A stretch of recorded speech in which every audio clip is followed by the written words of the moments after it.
ma sœur, Mbolo la famille. Donc, je suis d'Indona Mwatubenga, à l'état civil Nyamba Mabika. Je suis présidente de l'association Kiburi Africa, qui est une association créée en 2020 et qui œuvre pour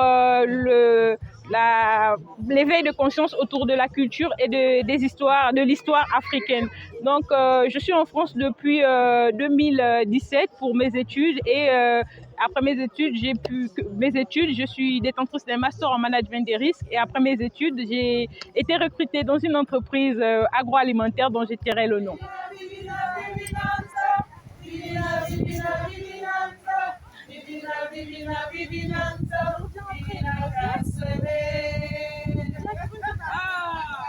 Bonjour à tout le monde, je suis Guy Boun de l'association Kiburi Africa, je suis le vice-président. Je me présente à vous aujourd'hui parce qu'on a organisé un événement qui est très important pour nous et pour la communauté africaine de la diaspora lyonnaise. Il faut savoir que Kiburi Africa est une association qui œuvre pour le maintien des sociocultures africaines et pour mettre en avant toutes les personnes qui ont œuvré pour son émancipation. Les nouveaux qui viennent d'arriver, ils ne connaissent pas la chanson. Ici, le concept, c'est quand on dit 6200, vous répondez 62. 6200 62. Allez, parfait. Vous avez aimé le conte? Yeah. Ah, Pauline, ils sont timides, hein? Ils t'ont mieux applaudi tout à l'heure. Vous avez aimé le conte? Oui. Allez, merci pour ça. Du coup, on va changer de registre. Parce que là, on était du côté de l'Afrique de l'Ouest. On va passer en Afrique centrale. Il est temps de vous parler un peu de choses un peu plus mystérieuses. Des choses qui semblent un peu étranges. Des choses qu'on entend généralement que la nuit. Racontées par des grands-parents pour faire peur un peu aux enfants. Les enfants qui jouent et qui n'écoutent pas les parents. Bon, aujourd'hui, ce ne sera pas le cas. Aujourd'hui, on va vous parler d'une thématique très importante. Le fameux Dieu. Bembekiri, qui sont présents aujourd'hui pour célébrer le nouvel an Kamit avec l'association Kiburi Africa, dont la sœur Touria du frère Givoun. Donc, moi, c'est Medjeu, je suis là pour présenter l'association Batem Nassim. Batem Nassim œuvre pour la reconnexion à notre ancestralité, à nos savoirs endogènes, à notre culture et ce qui nous est propre. Alors, nous avons des échanges, nous apprenons autour de divers sujets et divers thèmes. Donc, c'est à travers ces échanges que j'ai pu acquérir certaines connaissances avec mes frères et mes sœurs et que nous avons pu aujourd'hui vous exposer sur le thème la science du nom. Le nom donne une origine géographique. Donc, avec votre nom, juste à l'écoute, on peut se dire que la personne vient de tel endroit. Donc, le nom a forcément une importance pour les personnes. Oui, Pauline?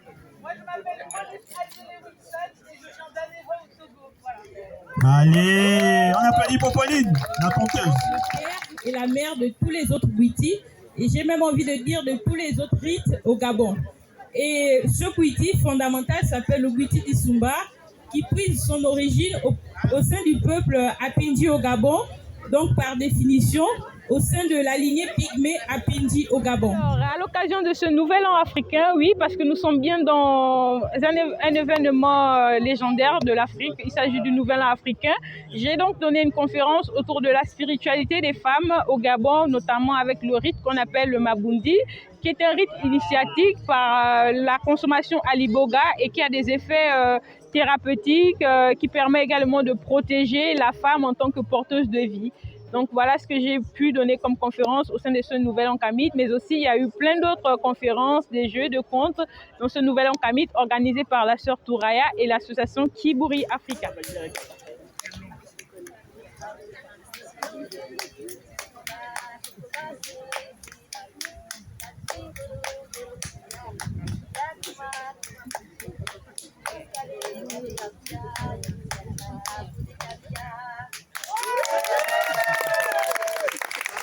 Femme élégante et belle. Anjom Kanye, toi femme riche en or et en argent. Mietima, je te salue. Mijarnima, je te remercie. Je m'appelle Gilles Champion et je m'occupe d'une troupe de théâtre qui s'appelle la Compagnie de la lettre G. Et en ce moment, je travaille beaucoup sur le sujet des tirailleurs sénégalais Parce que d'abord à Lyon, il y a eu le massacre des 19 et 20 juin 1940, et parce que je suis tombé dans le livre de Armel Mabon qui parle du massacre de Tiaroy le 1er décembre 1944. Alors pour écrire mon texte, où j'ai fait intervenir une divinité, on va dire un peu générale, j'avais besoin de me nourrir de tout ce qui est spiritualité africaine et des mythes et de toute cette culture que je ne connais pas bien. Et donc je suis venu aujourd'hui. Et les conférences auxquelles j'ai assisté, les contes et tout ce qui est ésotérique m'intéresse énormément et j'ai trouvé beaucoup d'informations. Notamment, j'ai ma découverte du calendrier africain du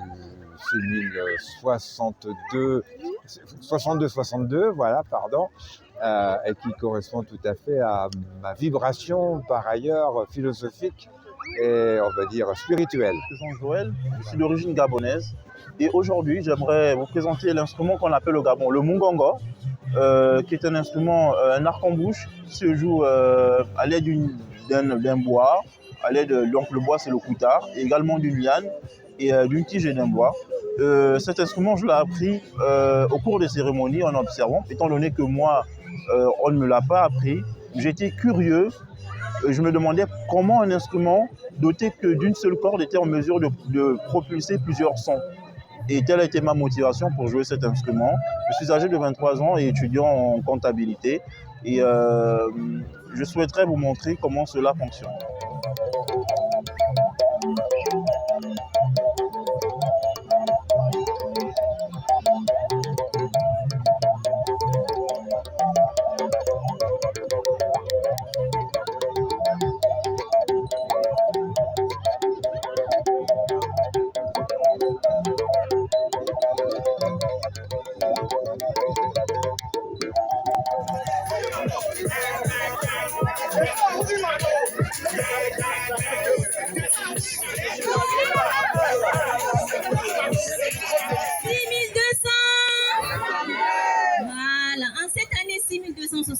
Je suis ravie de partager cet événement avec vous et je suis ravie aussi d'apporter ma petite contribution parce que étant fondatrice de Awani, qui veut dire nous sommes là, et nous sommes là pour quoi faire? Nous sommes là pour découvrir, nous sommes là pour le partage de à travers cet échange, la séance du nom, que le nom est un constituant du corps. Il est l'un de nos constituants du corps. Et en tant qu'un de nos constituants, il porte une vibration, il porte une énergie. Il nous connecte à certaines choses, il nous connecte à certaines charges et il influence sur nous. Du coup, porter un nom voudrait dire être influencé par quelque chose, sachant que le nom doit vibrer en adéquation avec nous-mêmes, avec nos règles, avec notre mission, avec le pourquoi nous sommes là, à quoi on veut aspirer, qu'est-ce qu'on veut devenir. Donc le nom chez nous n'est pas anodin, le nom chez nous n'est pas beauté. En fait, la beauté, elle peut venir en second plan, troisième plan, mais premièrement, c'est pourquoi portes-tu ce nom? Quelle est ta mission? En quoi ce nom t'est utile? Donc regarde en premier lieu, quelle est la fonction du nom? Et après la fonction du nom, on pourrait maintenant dire que bon, on connaît la fonction du nom. Maintenant, quels sont les noms qu'on pourrait te donner maintenant pour la beauté? Parce qu'on connaît ta mission et on veut un nom qui va à cette fonction. Donc, sans que tenu, on a diverses questions sur... en Afrique, est-ce qu'il y a des prénoms? Est-ce qu'il y a des noms? On a dit non, chez nous, on n'a pas de prénom. Parce que le prénom chez nous est né avec la rencontre avec les Occidentaux. Notamment parce que les Occidentaux, ils ne pouvaient pas prononcer nos noms et du coup, ils donnaient un prénom typiquement européen. Chez nous, nous avons des conventions et nommages qui diffèrent d'une socioculture à une autre.